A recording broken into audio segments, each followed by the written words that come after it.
So, talk me through what happened at today's meeting. It seemed to be all quite civil by all accounts. Yeah, I guess, given how tense the situation is, you could call it that. But basically, it was about, me speaking and trying to give my account of what I felt and basically talking about how we've ended up here after 1.5 years of me trying to seek support and get a resolution. And then other members of the caucus talked about, their feelings and what they felt. I guess what was difficult was it seemed like everyone was very focused on the motion, which was basically around should I be expelled or not. And people didn't really want to talk about the specifics of, when I was talking about the fact that I was the one who raised concerns about my staff, not the other way around. And here are the specifics and here's the black and white of it. It was very much like, don't really want to hear about that. What we want to talk about is, the thing we're talking about is your expulsion, and nothing about what sort of led up to that. So in that regard, it was a little bit difficult, but I guess, it just gave an opportunity for people to be able to talk, at least. Prime Minister Jacinda Ardern said as far as the Labour Party is concerned, the issue is now resolved. Is the issue resolved for you? Well, as I've said from day one, what I've been asking for is an independent investigation into all of this. And that's what I will continue to request, because that's what it's about, giving an opportunity for me to clear my name, giving an opportunity for Kieran McNulty to clear his name, giving an opportunity for my staff, anybody who's made claims against me. So all parties should have that ability to present their facts and have an independent investigation. So I'm still going to continue to request that, because I think that's quite important, that there is a fair trial, because as I said last time, what I'm hearing from constituents all across, I was in Hamilton and Auckland, is that they've had something similar at their workplace, either against themselves or one of their colleagues or their friend, and their boss has gotten away with it. So why should there not be a fair trial for somebody in Parliament to present a good example of how things should be done? Attorney General David Parker is adamant there doesn't need to be an independent investigation, saying what you've done is attention-seeking behaviour, quote unquote. What's your response to that? Yeah, well, it's really odd that the Attorney General of all people would say something like that, For somebody who is well-versed in law, I would have thought that the facts would matter more than anything else. And even today, when I was talking to them, he did say that, he doesn't think it requires an independent investigation. And I said, yeah, but you haven't looked at even the evidence, you haven't looked at the facts. And why would you take one side or the other? Wouldn't you want a completely fair and balanced investigation? And, as I've said, maybe the investigation will find out that I'm the wrong person. But wouldn't that be even better? Because it would give a chance for the Labour Party and its caucus members a chance to clear their name. It's utterly bizarre that I'm the only one who's asking for investigation here, whether it's against claims made against me or on claims that I've made against other people. Do you have more evidence that proves bullying took place, and will you release it? I do have a lot of evidence, and, I genuinely would like to share it with an independent investigator. And that's why I'm saying, the best place to show it is to an independent investigator who can look at it, preserve the privacy of all members concerned, because there's a lot of caucus members in a similar situation as I am. And then, they can make an independent judgment on all of this.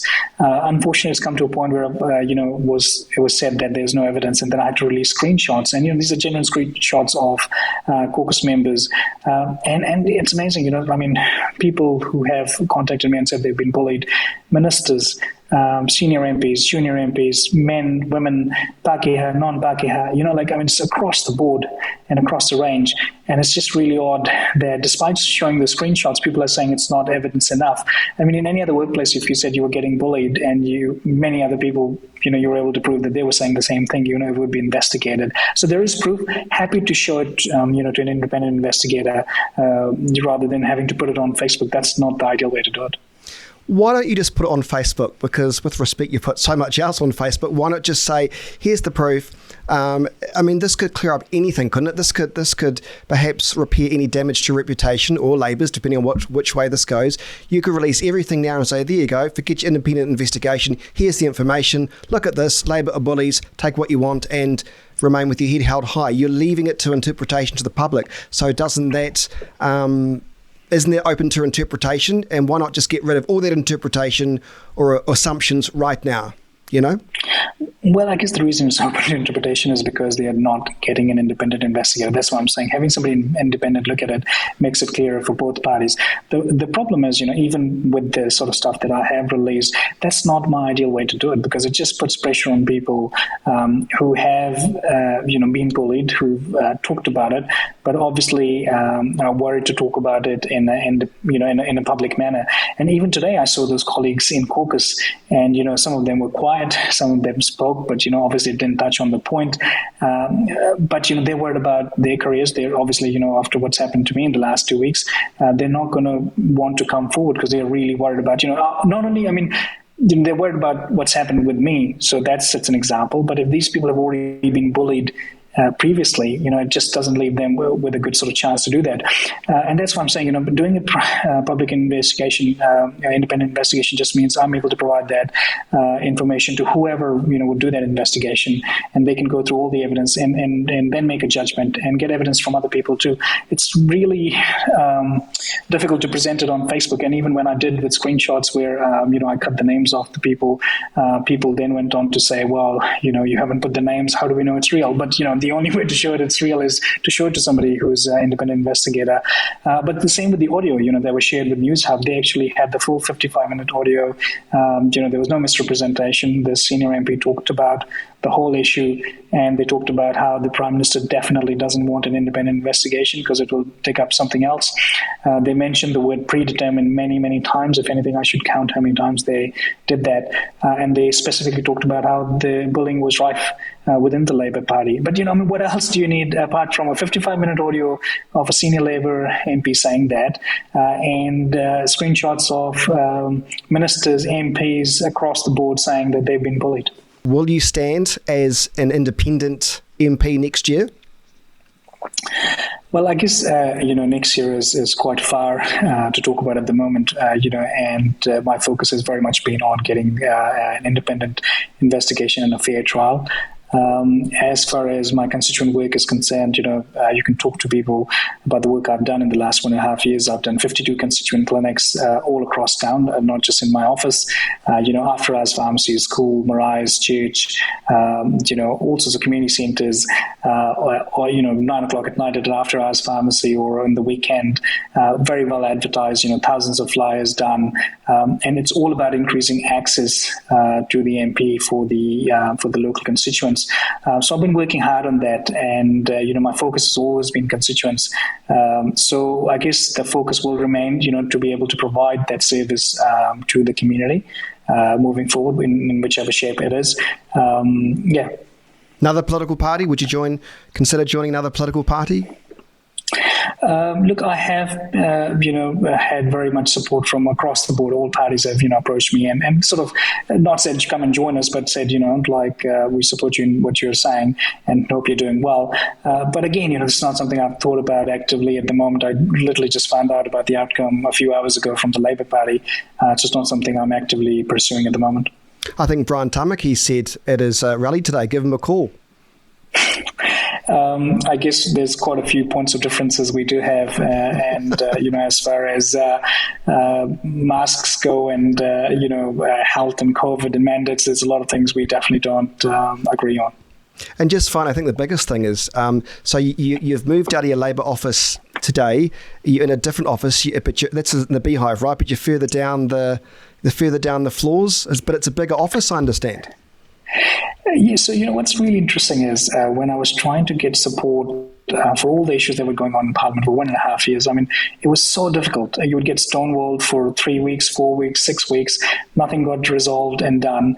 And the same person who was recently involved in trying to sort out any of the HR issues, who then completely made a mess of it, they called me within 30 minutes, I think, of me being expelled from the party and saying, well, we've got your new office, we've got to move out of there as soon as possible. And I said, can we do it tomorrow? And they said, no, your access, has changed and you can't come in through this door and all that. And here I am in my new office. So, I guess it just goes to show if Parliamentary Services does want to get the work done, they can get the work done in time. And it's a bigger office. Maybe it's a sign of things to come. Who knows? Apparently, it used to be David Seymour's old office, so it is definitely a bigger office. But just glad to be here. I don't think it's the size of the office that matters. Well, look, I don't know if maybe it's a sign the ACT Party might be calling you, eh? I don't know about the sign, but it's not the size of the office. I guess that matters. It's the work you do in it, and as somebody who's been to the top floor trying to get support and help and didn't get it, I can definitely say that it's not the size of the office. Okay, it's a weird way to end the interview, but we'll end it. Gaurav Sharma, thank you so much for your time tonight. Thank you, Chris. And can I just say, just final words, I just want to say, look, the only thing I've asked for, my only crime here is that I've asked for an independent investigation. I just want to remind people that independent investigation against somebody who's I'm saying is a bully, not only a bully to me, but also a bully to many other caucus members. And why would you not care about the well-being of other caucus members who are obviously sharing this information with me, and I'm able to provide this information to an independent investigator, but also any investigation that you need to do against me if anybody's made any claims. So it's really odd that I'm the one who's been saying this repeatedly. And then after 1.5 years of so-called staffing issues, a lawyer shows up and 30 minutes later they're saying there's never been any staffing issues. Let's move on. Something just doesn't add up. Well, we wait for an independent report. It'll be interesting to see if that does eventuate. Gaurav Sharma, thanks so much for your time this evening. Thank you, Chris.